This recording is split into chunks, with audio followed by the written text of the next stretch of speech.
Hi, I'm Dane from Dane's Kitchen, and today we are going to be making pasta dough from scratch, and that's egg pasta dough, which is a little bit different to just egg yolk pasta dough or water and semolina flour, which is a vegan pasta dough.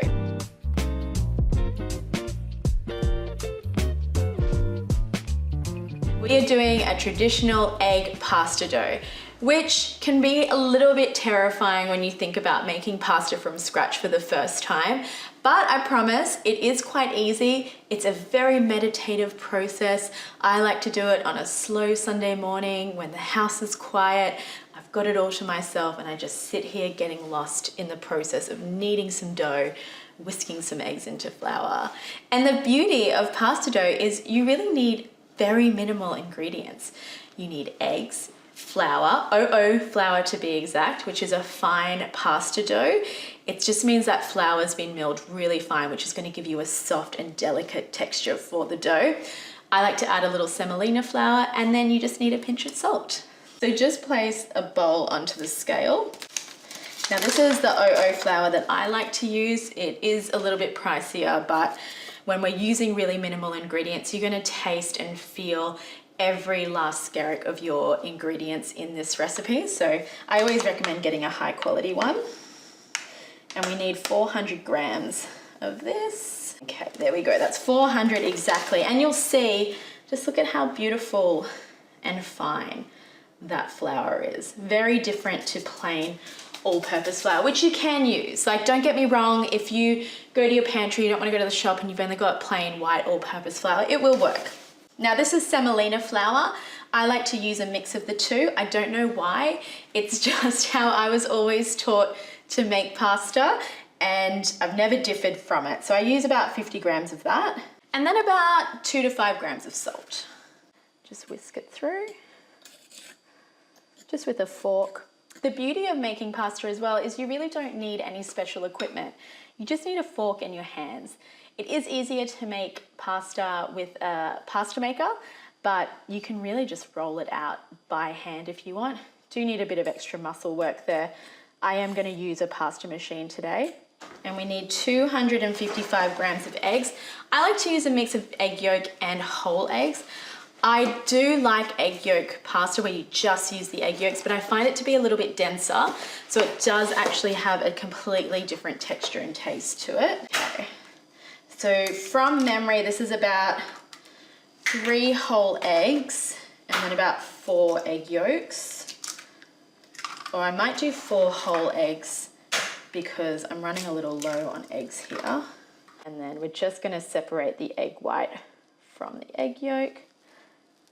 Okay, I'm probably going to need 1 or 2 more yolks. Okay, that's 230, so we're just going to need 1 more. So yeah, it is about 4 whole eggs and then 3 egg yolks. 255, that's perfect. It's always a bit of a win when I get it exactly on the measurements. Now that we've measured out all our ingredients, let's make our pasta. So you need quite a big working surface. I like to use this pasta board, and then dip your flour onto it. And something that, you know, it might seem a bit silly, but it took me a while to work out is how people get that perfect circle in the middle of their flour to drop the eggs into. And this is actually how you do it. You get the bottom of your bowl, you just move it around like that, and that creates the perfect well for your eggs. We've got our perfect well. We're going to drop the eggs into there, and you just need a fork to whisk them up. Coming from a Spanish and Italian family, my mum is half Spanish, half Italian. Her mother, so my nana, is Sicilian, and then my abuelo, which is her father, he immigrated from Spain when he was about 14. You would think that I grew up making pasta and I could tell you that this is a family old recipe, but it's actually not. We actually didn't grow up making pasta. My mum didn't enjoy making it, so she never really made it for us. She'd always say, oh, why would I make it when I can just get the packet pasta? But when COVID hit, I challenged myself to learn how to make pasta from scratch. And I'm so happy that I did, because it's one of my absolute favorite things to do. So I've whisked up all those eggs. And now what we're gonna do is create what I like to call an egg paste. And again, this is something that took me a little time to figure out the importance of, but by doing that egg paste, we're actually working the flour in from the sides, and we're gonna slowly do this in steps. So just slowly bring in, I don't know, maybe like a tablespoon of flour and whisk it into the eggs. And this is why that well is so important, because you don't want the eggs to escape. And look, it's all right if it does, we'll just bring it in with our hands, but you want to keep doing this until you actually can't even move your fork through it, that you've incorporated as much flour as you can. And I'm sort of just lifting it up from the board. Okay, so that's getting really nice and thick now. It's almost getting to the point where I can't move my fork through. Like, look at that. I reckon it's time for me to abandon the fork. Now this is where we get our hands messy, so roll up your sleeves. Lucky I kept my apron on because I've got flour everywhere. And this is where a lot of people use a pasta scraper, but I'm just gonna use my hands, it works totally fine, is I'm gonna bring it into the center. And the egg mixture has stuck to the board, so just get your thumbs under there and try and get as much of it off as possible. And now we're just gonna slowly incorporate that as best as we can.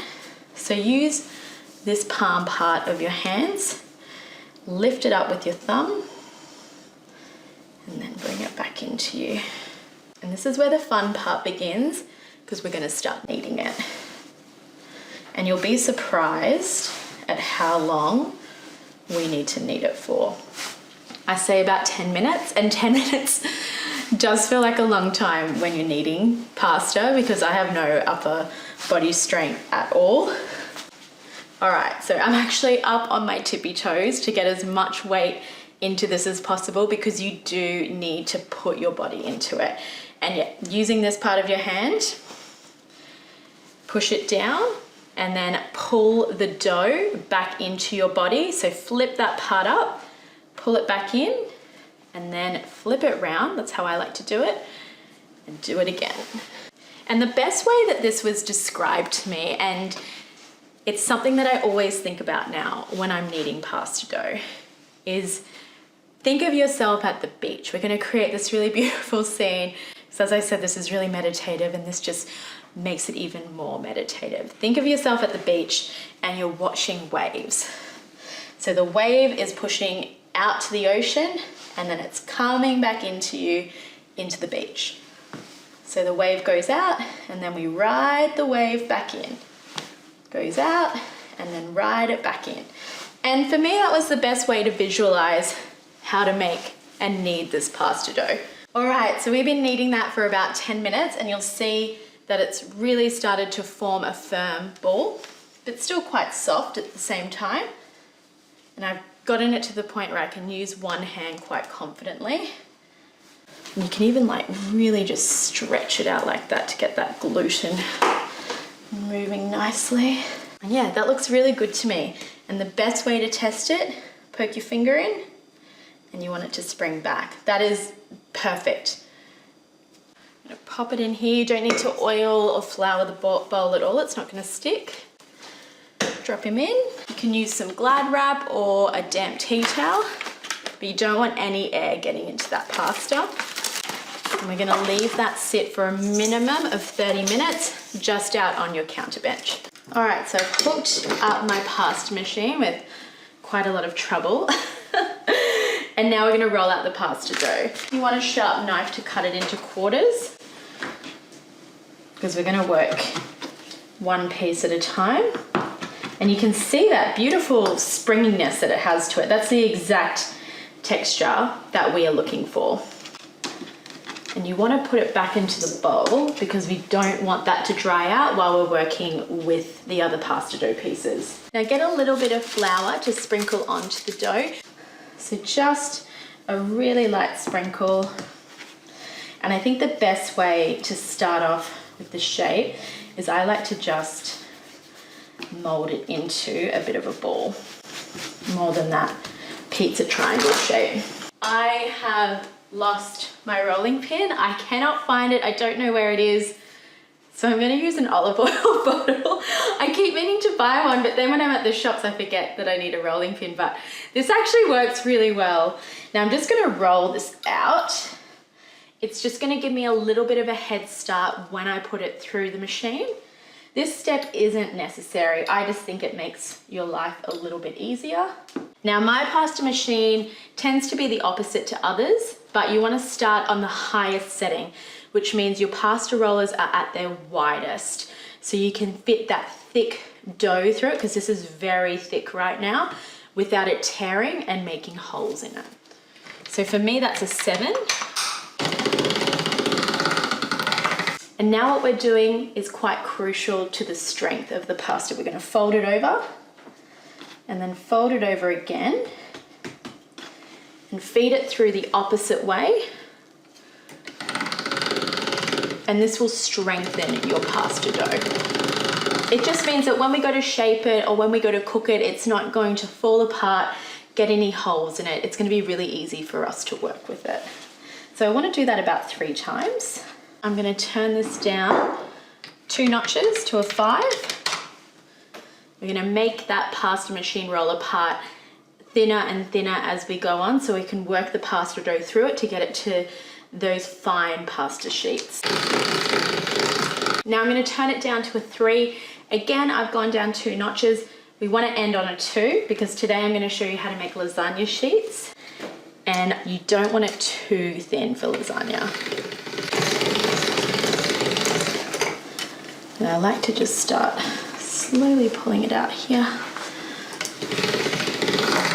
That's looking nice. So you only need to go through these settings once because we've done the stages where the dough has strengthened. Then I'm gonna get it on a 2. I'm actually gonna cut this end bit off. Save that for another use. And this is where it gets a bit tricky, and maybe having 2 people might benefit you.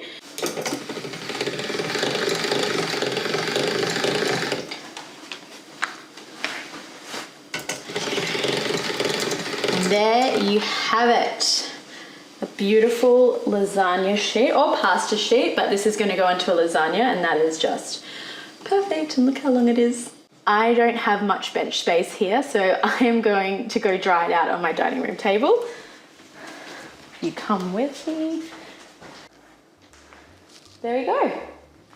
Just gonna leave that sit while I make the others, because it's gonna just cure a little bit, and curing means we're letting the pasta dry out so we can easily shape it if we were gonna shape that into more of a spaghetti or tagliatelle or pappardelle.